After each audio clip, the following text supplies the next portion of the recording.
प्यारे विद्यार्थियों, पिछले वीडियो में हमने पढ़ा था कि आणविक द्रव्यमान कैसे ज्ञात किया जाता है, कि हमें परमाणु द्रव्यमान का पता होना चाहिए। परमाणु द्रव्यमान यदि हमें याद है तो परमाणु द्रव्यमानों को जोड़ लेते हैं तो क्या आ जाता है आणविक द्रव्यमान, कि कितने कितने परमाणु। जैसे आपको बताया था, ग्लूकोज के बारे में बता दिया कि ग्लूकोज में जैसे कार्बन है, 6 कार्बन है। कार्बन के परमाणु द्रव्यमान को कितने से गुणा कर दिया था? 12 से गुणा कर दिया था। 12 गुणा 6, टोटल संख्या 6 थी। उसी तरह से हाइड्रोजन का परमाणु द्रव्यमान क्या होता है? 1 होता है, उसको 12 से गुणा कर दिया था। ऑक्सीजन का जो परमाणु द्रव्यमान होता है वो 16 होता है, उसको 6 से गुणा कर दिया। फिर तीनों को जोड़ दिया तो क्या आ गया था? आणविक द्रव्यमान। आणविक द्रव्यमान हम किसको बोलते थे? कि परमाणु द्रव्यमानों का योग, कि किसी अणु में उपस्थित जितने परमाणु हैं उनके परमाणु द्रव्यमानों को जोड़ दो, वो क्या आ जाएगा? आणविक द्रव्यमान। आज हम पढ़ेंगे मोल। देखो मोल क्या होता है। मोल वैसे जैसे हर चीज की कोई क्वांटिटी होती है, मान लो ग्राम में मापना किसी को, उसी तरह से केमिस्ट्री में जो भी कार्बन परमाणु होते हैं, ऑक्सीजन परमाणु होते हैं, उनकी क्वांटिटी को मोल में लिया जाता है। देखो ग्राम भी होता है, ग्राम को मोल में कैसे कन्वर्ट किया जाता है, ये सारी बात बताइए। सबसे पहले हम ये जानेंगे कि मोल क्या है। तो आज अपना टॉपिक है मोल संकल्पना, कि मोल संकल्पना क्या होती है। देखो आपको बताया था परमाणु द्रव्यमान में कि सबसे पहले किसको खोजा गया था? कार्बन को खोजा गया था। तो कार्बन का जो परमाणु द्रव्यमान निकला था वो कितना निकला था? 12 ग्राम। कितना था? 12 ग्राम। अब ग्राम लगाया है तो उसका क्या हुआ? मोलर द्रव्यमान हो गया। क्या हो गया? उसका मोलर द्रव्यमान हो गया। क्या हो गया उसका? मोलर द्रव्यमान। कि कार्बन 12 ग्राम, यानी 12 ग्राम कार्बन का क्या है? मोलर द्रव्यमान। और जो मोलर द्रव्यमान होता है वो किसी पदार्थ का 1 मोल होता है। देसी भाषा में समझे तो क्या कहें कि जो मोलर द्रव्यमान होता है किसी भी तत्व का या किसी भी अणु का, वो उसका क्या है? 1 मोल है। किंतु हम परिभाषा कार्बन के आधार पर देंगे कि मोल किसी पदार्थ की वह संख्या है जिसमें उतनी रासायनिक इकाइयां होती हैं जितनी 12 ग्राम जो कार्बन है। और कार्बन भी कितने? कार्बन भी आपको 3-4 बताए थे, कार्बन 12, कार्बन 13, कार्बन 14। तो यहां कार्बन 12 का जिक्र कर रहा है कि कार्बन 12 के 12 ग्राम में जितने कार्बन परमाणु हैं उतनी रासायनिक इकाइयां किसी सामने वाले तत्व या अणु में हो तो उसको हम क्या कहेंगे? उसका 1 मोल कहेंगे। तो मोल की परिभाषा क्या हुई कि मोल किसी पदार्थ की वह संख्या है जिसमें उतनी रासायनिक इकाइयां होती हैं जितनी कार्बन 12 के 12 ग्राम में कार्बन परमाणु होते। कि 12 ग्राम जो कार्बन है, कौन सा कार्बन? कार्बन 12 वाला। कार्बन की 3 क्वांटिटी के थे, 3 समस्थानिक थे कार्बन के, कार्बन 12, कार्बन 13 और कार्बन 14। यहां कार्बन 12 का जिक्र कर कि कार्बन 12 के 12 ग्राम में कितने कार्बन परमाणु हैं उतने सामने वालों में रासायनिक इकाइयां होंगी। यानी परमाणु होगा तो उतने परमाणु होंगे और अणु होगा तो उतने अणु होंगे। देखो उदाहरण समझो कि जो 1 मोल होता है, क्या होता है? 1 मोल होता है। क्या होता है? 1 मोल में जो कण होते हैं वो इतने होते हैं। ये रासायनिक इकाइयां कितनी होती? इतनी। ये बात किसने बताई थी? अवोगाद्रो ने बताई थी कि 1 मोल में कणों की संख्या कितनी होती है? 6.022 गुणा 10 की घात 23। इसे क्या बोलते हैं? अवोगाद्रो संख्या। इसे क्या बोलते हैं? अवोगाद्रो संख्या। कि 1 मोल में 6.022 गुणा 10 की घात 23 क्या होती हैं? रासायनिक इकाइयां, यानी कण होते हैं उतने। यानी आपको कहे कि 12 ग्राम जो कार्बन है क्या है? 12 कण, क्योंकि 12 ग्राम का क्या होता है? 1 मोल होता है। 12 ग्राम का क्या बनता है? 1 मोल बनता है। और 12 ग्राम का जब 1 मोल बन गया तो इसमें कितने कार्बन परमाणु होंगे? इतने कार्बन परमाणु। यहां पर मैं कार्बन को छोड़ दूं, ऑक्सीजन को उठा लूं। ऑक्सीजन का जो परमाणु द्रव्यमान होता है वो कितना होता है? 16 U। ग्राम लगा दिया तो उसका क्या हो गया? मोलर द्रव्यमान। और आपको कह रखा है कि मोलर द्रव्यमान बराबर क्या होता है? मोलर द्रव्यमान बराबर उसका 1 मोल। उसका क्या होता है? 1 मोल। मोलर द्रव्यमान बराबर होता है उसका 1 मोल होता है। क्या होता है? उसका 1 मोल होता है। और 1 मोल में कण कितने होते हैं? 6.022 गुणा 10 की घात 23। ये 1 मोल में कणों की संख्या है। अब वो देख लेंगे, जैसे ये 12 ग्राम कार्बन है, क्या है? कार्बन 12 ग्राम कार्बन है, उसमें इतने कार्बन परमाणु होंगे, और 16 ग्राम ऑक्सीजन है, क्या है? 16 ग्राम ऑक्सीजन है, क्या है? 16 ग्राम ऑक्सीजन है, तो ऑक्सीजन में ऑक्सीजन परमाणु भी कितने होंगे? इतने ही होंगे। यदि 14 ग्राम नाइट्रोजन है तो नाइट्रोजन में भी कितने होंगे? इतने नाइट्रोजन परमाणु। तो ये परिभाषा क्या हुई अपनी कि 1 मोल किसी पदार्थ की वह संख्या है जिसमें उतनी रासायनिक इकाइयां होती हैं जितनी कार्बन 12 के 12 ग्राम में कार्बन परमाणु होते हैं।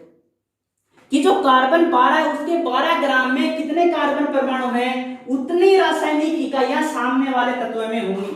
किसी को भी उठा लो, जैसे यहां मैंने उठा लिया N2 को, उठा लिया, किसको उठा लिया? N2। अब की बार ये क्या है? N2 अब की बार अणु है, तो अब परमाणु की संख्या न होकर के किसकी हो जाएगी? तो सबसे पहले इसका आणविक द्रव्यमान निकालो। N2 का आणविक द्रव्यमान निकालेंगे तो क्या होगा? 1 N का 14, 2 का 28, तो कितना हुआ? 28 ग्राम। यानी 28 ग्राम जो N2 है, क्या है? 28 ग्राम N2 है, इसमें N2 अणु कितने होंगे? 6.022 गुणा 10 की घात 23। यानी 1 मोल में रासायनिक इकाइयां कितनी होती हैं? 6.022 गुणा 10 की घात 23। चाहे वो किसी का भी मोल हो, ऑक्सीजन का, अमोनिया का, किसी भी तत्व या किसी भी यौगिक का मोल हो, उसमें रासायनिक इकाइयां कितनी होती हैं? 6.022 गुणा 10 की घात 23। क्योंकि कह ये रहा है कि मोल किसी पदार्थ की वह संख्या है जिसमें उतनी रासायनिक इकाइयां होती हैं जितनी कार्बन 12 के 12 ग्राम में कार्बन परमाणु होते हैं। तो 12 ग्राम कार्बन में कितने कार्बन परमाणु हैं? उतने। तो उतने ही 16 ग्राम ऑक्सीजन में ऑक्सीजन परमाणु होंगे, 14 ग्राम नाइट्रोजन में नाइट्रोजन परमाणु होंगे, 28 ग्राम नाइट्रोजन अणु में नाइट्रोजन अणु होंगे। यानी दूसरे शब्दों में मैं ये कह सकता हूं कि 1 मोल किसके बराबर होगा? पीछे जो पढ़ा उसी से तुलना करते हैं। मैं यहां 1 मोल लिखूंगा, क्या लिखूंगा? 1 मोल। 1 मोल यदि वो परमाणु है तो उसके परमाणु द्रव्यमान के बराबर है, परमाणु द्रव्यमान। और परमाणु द्रव्यमान आपने पीछे पढ़ा होगा कि फिक्स होता है किसी का, उसके आगे सिर्फ क्या करना आपको? ग्राम लगाना है, तो वो उसका जो भार है यानी द्रव्यमान है वो किसके बराबर आ जाएगा? उसके 1 मोल के बराबर। यदि वो सामने वाला अणु है तो उसका ग्राम आणविक द्रव्यमान लेंगे। क्या लेंगे? ग्राम आणविक द्रव्यमान लेंगे। क्या लेंगे? ग्राम आणविक द्रव्यमान। यानी सीधी सीधी भाषा में कह सकते हैं कि क्या लेंगे? उसका मोलर द्रव्यमान लेंगे। क्या लेंगे? मोलर। 1 मोल बराबर होता है ग्राम परमाणु द्रव्यमान। परमाणु है तो परमाणु द्रव्यमान यानी ग्राम वाक्य, अणु है तो आणविक द्रव्यमान और मोलर द्रव्यमान। मोलर द्रव्यमान क्या होता है कि परमाणु द्रव्यमान और आणविक द्रव्यमान को यदि हम ग्राम में दर्शाएं, इन दोनों को एक साथ लिखना चाहें तो हम लिख सकते हैं मोलर द्रव्यमान। मोलर द्रव्यमान क्या होता है? देखो, किसी पदार्थ का ग्राम में व्यक्त द्रव्यमान उसका मोलर द्रव्यमान कहलाता है। परमाणु द्रव्यमान हमें पता है, उसके ग्राम लगा दिया तो ग्राम परमाणु द्रव्यमान किसका मोलर द्रव्यमान हुआ? परमाणु का मोलर द्रव्यमान हो गया। आणविक द्रव्यमान, आणविक द्रव्यमान हमने पिछले वीडियो में निकाले थे, उनके आगे यदि हम ग्राम लगाते तो क्या हो गए? ग्राम आणविक द्रव्यमान। और ग्राम आणविक द्रव्यमान अणु का क्या होता है? मोलर द्रव्यमान होता है। यानी किसी पदार्थ का ग्राम में व्यक्त द्रव्यमान उसका मोलर द्रव्यमान कहलाता है। ठीक है, ये उसका मोलर द्रव्यमान होता है। यानी हमने क्या पढ़ा? मोल क्या होता है और ये 1 मोल बराबर क्या होता है? मोल बराबर क्या होता है? यदि परमाणु है तो उसका परमाणु द्रव्यमान, उसके आगे ग्राम लगा दो। अणु है तो उसका आणविक द्रव्यमान, उसके आगे क्या लगा दो? ग्राम। यानी सीधी भाषा में हम कह सकते हैं किसी पदार्थ का ग्राम में व्यक्त द्रव्यमान उसका क्या कहलाता है? उसका मोलर द्रव्यमान कहलाता है। 1 मोल बराबर होता है ग्राम परमाणु द्रव्यमान बराबर ग्राम आणविक द्रव्यमान बराबर मोलर द्रव्यमान। और एक जो मोल होता है उसमें कण कितने होते हैं, इतने होते हैं। इनको हम क्या बोलते हैं, इसको हम अवोगाद्रो संख्या बोलते हैं। अवोगाद्रो ने दिया था, अवोगाद्रो वैज्ञानिक ने दिया, इसको अवोगाद्रो संख्या कहते हैं और दर्शाते हैं Na, अवोगाद्रो नंबर। ठीक है, तो मोलर द्रव्यमान बराबर हम कह सकते हैं कि कण कितने होंगे, 6.022 गुणा 10 की घात 23 यदि कण ले, यानी एक मोल कितने कणों के बराबर होगा वो देख लेंगे। किसका, ऑक्सीजन का है तो ऑक्सीजन का हो जाएगा, ऑक्सीजन के कण मिलेंगे। ऑक्सीजन भी दो हो गए, ऑक्सीजन परमाणु भी होता है और ऑक्सीजन अणु भी होता है। अणु होंगे तो अणुओं की संख्या हो जाएगी और परमाणु होगा तो परमाणु की संख्या हो जाएगी। ये क्या होता है, एक मोल। ठीक है, अब मोल ज्ञात करने का सूत्र क्या होता है वो देखो। मोल ज्ञात करने का सूत्र होता है दिया गया द्रव्यमान बटे मोलर द्रव्यमान। दिया गया द्रव्यमान, जैसे आपको ये कोई क्वेश्चन कर ले आपसे कि 64 ग्राम O2 में कितने मोल होंगे। आपसे क्वेश्चन क्या कर ले कि 64 ग्राम जो O2 है उसमें कितने मोल होंगे। तो देखो हमें दिया गया द्रव्यमान है, तो दिया गया द्रव्यमान बटे मोलर द्रव्यमान, तो 64 ग्राम O2 में कितने मोल होंगे। तो सूत्र अपना कौन सा लगेगा, मोल बराबर, देखो यहां सूत्र में वापस नहीं लिख रहा हूं, आपको ये सूत्र लिखना पड़ेगा। मोल बराबर दिया गया द्रव्यमान बटे मोलर द्रव्यमान। यहां क्या लिखेंगे, दिया गया द्रव्यमान बटे मोलर द्रव्यमान। अब O2 है, ये भी ध्यान रखना आप, O2 है, ऑक्सीजन नहीं दिया गया है अकेला, O2 ऑक्सीजन अणु दिया गया है, वो होता तो परमाणु हो जाता। तो दिया गया द्रव्यमान कितना है, 64 है। अब O2 का जो मोलर द्रव्यमान होता है वो कितना, मोलर द्रव्यमान कैसे निकालेंगे, यदि अणु है तो उसका आणविक द्रव्यमान निकालो और परमाणु है तो परमाणु द्रव्यमान डायरेक्ट याद होता ही है।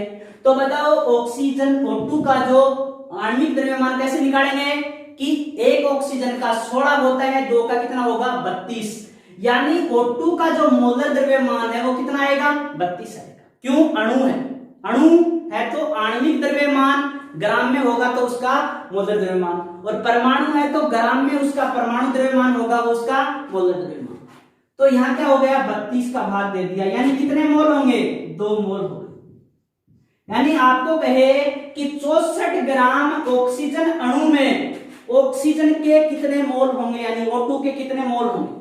64 ग्राम O2 में O2 के कितने मोल होंगे, मोल तो O2 के होंगे, वो परमाणु है तो परमाणु के मोल, अणु है तो अणु के मोल। तो जो अपना 64 ग्राम O2 है उसमें कितने मोल होंगे, 2 मोल। देखो एक और बता देता हूं, जैसे आपको दे दिया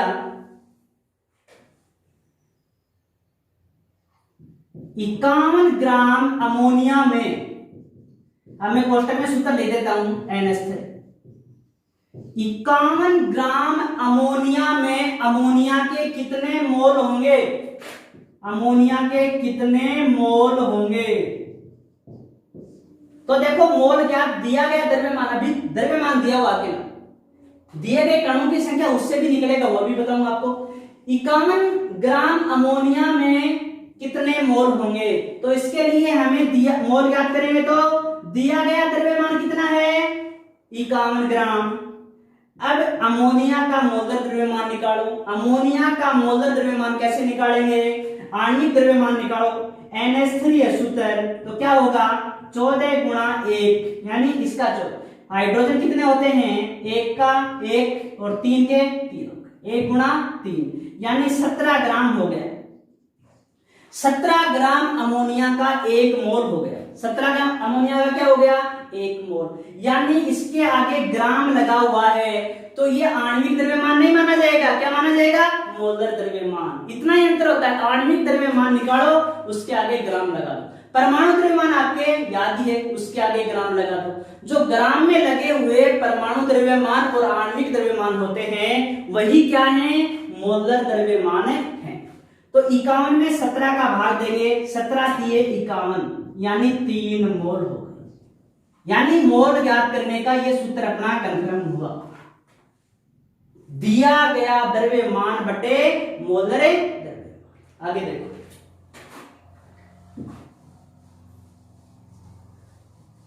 कणों की संख्या में पूछ लिया, किसमें पूछ ले, कणों की संख्या में, तो हम कैसे निकालें?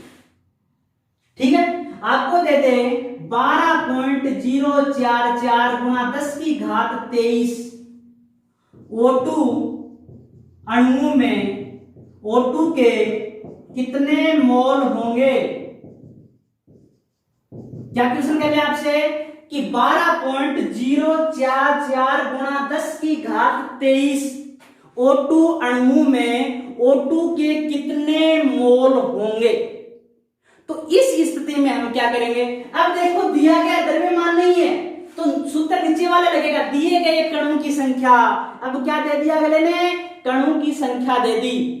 अगला यदि द्रव्यमान देता तो ऊपर वाला सूत्र लग जाता, कौन सा, दिया गया द्रव्यमान बटे मोलर द्रव्यमान। और अब कौन सा लगेगा, अब लगेगा दिए गए कणों की संख्या बटे अवोगाद्रो संख्या। दिए गए कण कितने हैं, दिए गए कण हैं 12.044 गुणा 10 की घात 23, 10 की घात 23 हो गया। अवोगाद्रो संख्या कितनी है, 6.022 गुणा 10 की घात 23। अवोगाद्रो संख्या ये रही। तो क्या कर देंगे, देखो कितनी बार कट जाएगा, 2 बार, यानी 2 मोल आ गए। यानी सूत्र याद रहना चाहिए और प्रश्न का पता होना चाहिए। सूत्र क्या है, मोल ज्ञात करने के 2 सूत्र आपकी आंखों के सामने लिखे हुए हैं। एक तो है मोल बराबर दिया गया द्रव्यमान बटे मोलर द्रव्यमान। इसमें आप छाटोगे 18 ग्राम, 16 ग्राम, 20 ग्राम में कितने मोल होंगे, क्योंकि ग्राम देख करके मोल पूछेगा, तो यह सूत्र लगेगा। और जब ये पूछ ले कि दिए गए कण कितने हैं, 12.044 गुणा 10 की घात 23। अब ये क्या है, दिए गए कणों की संख्या है और इसमें अवोगाद्रो संख्या का भाग लगा दे तो वो उसका क्या जाएगा, मोल। अब नीचे वाले सूत्र देखो, अवोगाद्रो संख्या, कणों की संख्या कैसे निकालेंगे। कणों की संख्या के भी 2 सूत्र हैं, अवोगाद्रो संख्या गुणा मोल। यदि मोल दिया हुआ है तो ये, और द्रव्यमान दिया हुआ है तो ये सूत्र। देखो आपको पूछ ले 48 ग्राम O2 में, देखो ग्राम दिया, 48 ग्राम O2 में O2 अणुओं की संख्या ज्ञात करो। O2 अणुओं की संख्या ज्ञात करो। क्वेश्चन क्या कर ले आपसे कि 48 ग्राम O2 में O2 अणुओं की संख्या ज्ञात करो। तो हम जाएंगे कणों की संख्या या अणुओं की संख्या पर।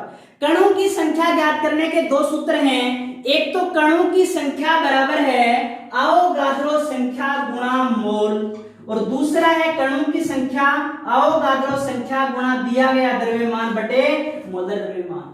अब बताओ, अपने को यहाँ अवोगाद्रो संख्या का तो हमें पता है, किंतु मोल का पता है क्या, या मोल का पता नहीं है। तो सूत्र कौन सा लगेगा, नीचे वाला। नीचे वाला सूत्र लगेगा तो कणों की संख्या बराबर, कणों की संख्या बराबर क्या होगा, अवोगाद्रो संख्या 6.022 गुणा 10 की घात 23। दिया गया द्रव्यमान कितना है, 48 दिया गया द्रव्यमान। मोलर द्रव्यमान कितना है, O2 का मोलर द्रव्यमान अभी भी निकाला था, O2 का आणविक द्रव्यमान निकाल लो। 16 गुणा 2 32, यानी 32 ग्राम हो गया। कितने का भाग दे दूं, 32 का। 16 दूनी 32, 16 तिये 48, यानी 3/2, 1.5 हो गया। कितना हो गया, 1.5 गुणा 6.022 गुणा 10 की घात 23। इसको मल्टीप्लाई करेंगे तो आएगा ये 9.033 गुणा 10 की घात 23। अणु पूछ रहा है तो अणु लगा दे, परमाणु पूछ रहा है तो परमाणु। किंतु ध्यान क्या रहना चाहिए, अपने ध्यान रहना चाहिए कि दिया हुआ क्या है, दिया गया द्रव्यमान है तो कणों की संख्या का नीचे वाला सूत्र लगेगा अवोगाद्रो संख्या गुणा दिया गया द्रव्यमान बटे मोलर द्रव्यमान। अब सीधा पूछ ले, आपको क्या पूछ ले, सीधा कैसे पूछ ले, जैसे ये पूछ ले कि 2.5 मोल में, क्या पूछ ले, 2.5 मोल या 1.5 मोल, कुछ भी पूछ ले। 2.5 मोल N2 में N2 अणुओं की संख्या, N2 अणुओं की संख्या ज्ञात करो। क्या पूछ रहे अपने को कि 2.5 मोल N2 में N2 अणुओं की संख्या ज्ञात करो। तो दिया गया क्या है, मोल। अवोगाद्रो संख्या हम जानते हैं, तो कणों की संख्या बराबर क्या होगा, कणों की संख्या बराबर क्या होगा, अवोगाद्रो संख्या गुणा मोल 2.5, सीधा मोल कितना दिया हुआ है 2। यदि यहां क्या होता, मोल की जगह ग्राम देता तो पहले मोल निकालना पड़ता, दिया गया द्रव्यमान बटे मोल। ठीक है, इसको गुणा करेंगे तो ये आ जाएगा 15 पॉइंट, इसको गुणा करेंगे 5 4 हो गए, डबल करेंगे तो 12.44 हो गया, और ये हो गया 15.55 गुणा 10 की घात 23 अणु है क्या, तो अणु। तो ये 4 सूत्र याद रहने चाहिए आपके।